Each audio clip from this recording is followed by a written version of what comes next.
family of the graduates. On behalf of the Lone Star Montgomery Physical Therapist Assistant Program, I am pleased to welcome you all to our 2015 completion ceremonies. We have all put in countless hours of study, commuting, and even unpaid labor. We have all stressed more and complained more than any other time in our lives.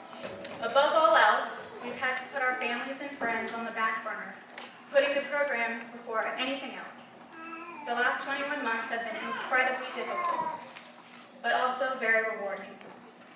We have been so blessed to have such caring and wonderful instructors, both in the classroom and out in the clinic. From Healthier You, Camp Can Do, and Ironman, we have volunteered and served, helping others and promoting the profession. In our clinical rotations, we were able to care for patients, progress them through therapy, and even assist with their discharge, which was exciting and very gratifying. We were even fortunate enough to make lifelong friends. We met the challenge head-on and conquered. Now we're leaving with a sense of accomplishment and of purpose. So on behalf of the PTA class of 2015, thank you all for your support, and we hope you enjoy our celebration. It's been a pleasure being a part of this program with such wonderful instructors and professors and classmates. And I just kind of wanted to share about my experience coming into the program and going through it. I remember sitting in my car the day of the interview, and I was a little nervous, a lot nervous, about the interview. So I turned the radio off, I prayed, and I was just asking for peace in my heart just to calm me down. And the first thing, I turn on the radio, and the first thing that pops up, the song that pops up is that Francesca Battistelli song. It was on KSBJ, and it's called Strangely Dim. And there's a line in that song, and it says, "When I fix my eyes on all that you are, every doubt I feel deep in my heart grows strangely dim. All my worries fade and fall to the ground. Because when I seek your face and don't look around, any place I'm in grows strangely dim." So I heard that song a bunch of times before that, and it just it sounded nice. It was a good song. But that moment, when I heard it, it struck me, and I actually started tearing up a little bit. And I caught myself, and I realized I was about to go into an interview, and I couldn't go to an interview with red eyes and puppy eyes, because it's a terrible first impression. But the reason why it struck me was because, I realized that I'm exactly where I'm supposed to be at that moment. Everything that I've ever gone through, everything that I've been through in life has led me to this point of being in this interview and hopefully being accepted into the program. And so I came into that interview, and I was at peace, I was calm, and I was ready to embrace it and dive in whatever the outcome was. I didn't know what was to come in the future, but I was at peace, and God had His plan for me, and I was just along for the awesome ride. Now, for all of us, classmates, we all had our different reasons why we chose this program and why we wanted to go here. But I firmly believe that we were chosen to be in this program together. And it wasn't Renee, Nan, Linda, Vanessa, or even Miss Veronica who, admitted us. But I think there was some kind of predestined, preordination that we were chosen to be in this program together. With the orientation and the first few weeks of classes, we were also a little nervous. We didn't know who we were going to get along with. We didn't know, who each other was or who each other were. Finding seats and meeting everybody, judging everyone. Just kidding. But even so, everyone was still very welcoming and very kind to each other. And the next thing we know, within the first 2 weeks or 3 weeks, we got slammed by exams and practicals out of nowhere. And that really brought us closer together. We had no choice. We had to band together. And looking back, I'm kind of amazed at how fast, we really found our study groups and how fast we fit well with each other. And that's really impressive.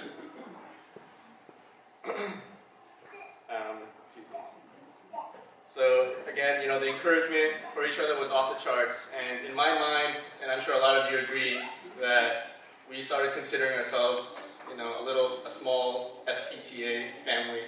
And I'm really thankful for that. a great attestation to how close we've grown for all those times is all the times when we came back and met for after clinicals for our wrap-up days. And we were all excited, we were all looking forward to seeing one another and hearing all our stories and experiences, all the poop, all the pee, all the genitalia.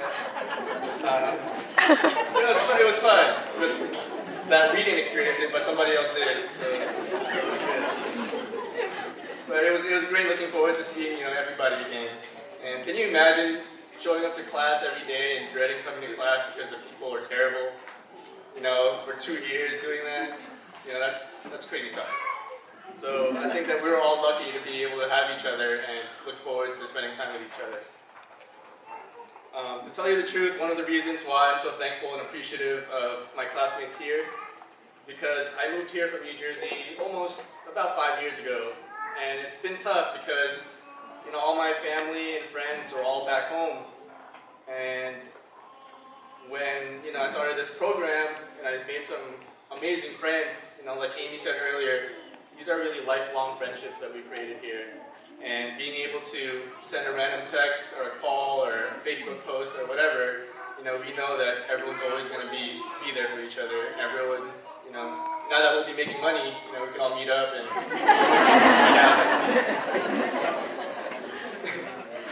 So, I'm proud to say that I actually have my own set of homies here in Texas. So, all of the hours spent studying, lunches after the exams and practicals, all the stressing out of all the exams and practicals, I wouldn't change anything. As terrible as it was going through it, I wouldn't change anything. Because I'll remember that everything that we went through, brought us all here today, this moment where we're graduating, and I wouldn't change anything. So, as we look ahead to our future with the boards and starting a job and moving away and all the uncertainties come, don't worry, don't have doubts, be at peace. Know that we have each other as a support group, and know that God has it all under control. So congratulations, you guys. So, I'm Devin Delaney, and the encouragement that Anthony just mentioned continued to shine throughout the entirety of this program. I honestly cannot think of a single moment when we had hostile feelings towards one another. There were hostile feelings, but they weren't towards each other. They were towards the exams and the lab practicals, because really, who's not going to be aggravated at working your butt off, practicing maintaining a stereo field, only to sneeze into it when you're going to be graded? But we never took those aggravations out on each other. Instead, we actually did what we should have done from such experiences. That's learn from them and adapt.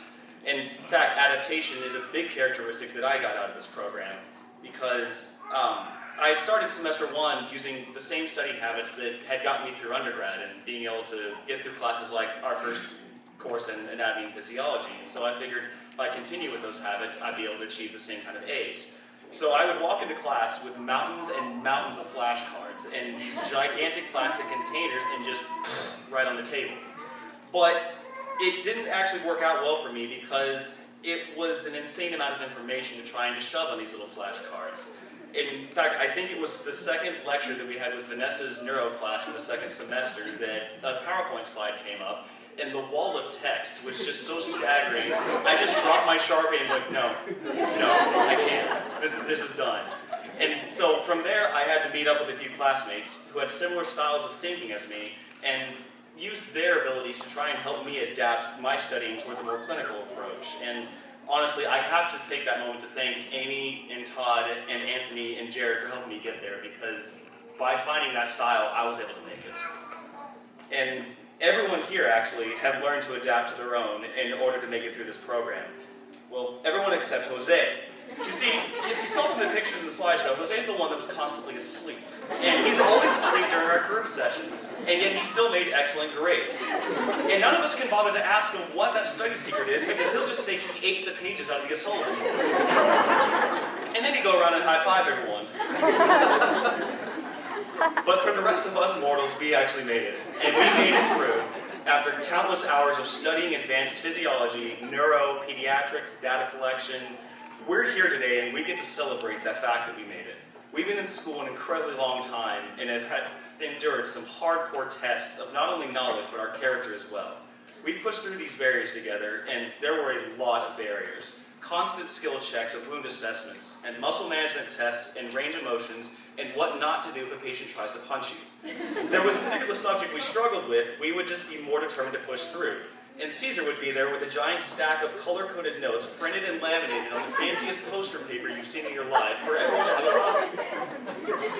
And that kind of factor of sheer determination is something else that needs to be emphasized, because that determination is really something to admire. I can't count how many times a group of about a third of us in that class would stay in that classroom all day and late into the evening, sometimes until 10 o'clock at night, because we wanted to use the whiteboard in order to really get the studying in. And there were many times we had pizza delivered straight to the campus because we were in the zone and we weren't about to stop our work. Or there was the time that Jared and I were very determined to finish that infamous second semester on a very strong note, and so we spent the majority of our spring break going onto campus to study. I mean, this could have been our time for a break, but because the gates were open, we figured the campus was open, and even though we kind of had to jimmy the doors open, we were able to get inside. Security only grabbed us once, so it was okay. But we had a system that worked, and we weren't going to give up on that easily. So that's how I saw everyone, was with this kind of determination to push through this kind of insanity. I really wish I could stand here and tell the infinite amount of stories and memories we have, because there really is an insane amount. Volunteering at the Ironman Triathlon, going to the Human Cadaver Lab, having class potluck after every big exam, quizzing each other on contraindications. The list is really endless, but the common variable is that we all did that together. Our particular class was always unique because we never felt the desire to break off into tiny groups, and unless it was for a study group, because that's what we're able to go with our own style. We're just a giant collection of friends and now colleagues. So if anyone was to become discouraged, others would be nearby to help bring them right back up. Except that time that literally 3 minutes before his lab practical, Jared had a fortune cookie that said, "Prepare yourself for failure." But in all honesty, today is an interesting array of emotions for me, because I'm both incredibly sad that it's over, and yet I'm incredibly excited that it's finally over. I'm going to miss seeing everyone every single day, and I'm really going to cherish what all that we shared, because even more thrilled at where this is leading us as well.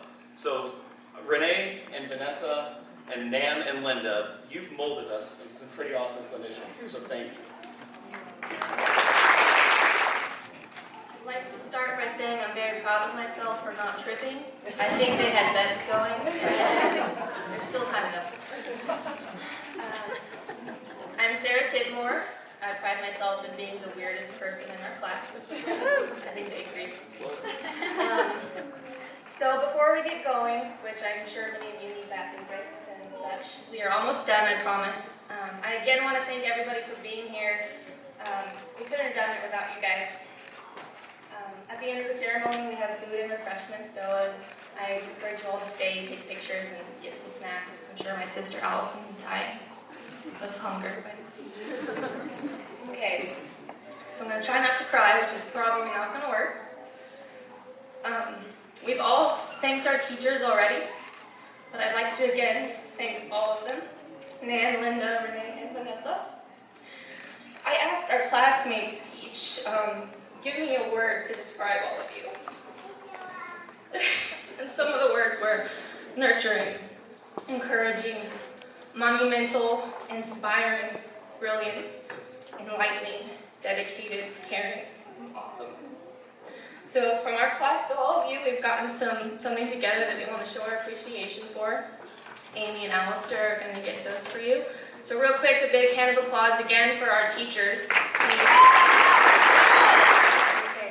my last bit is about this group of awesome people to my left.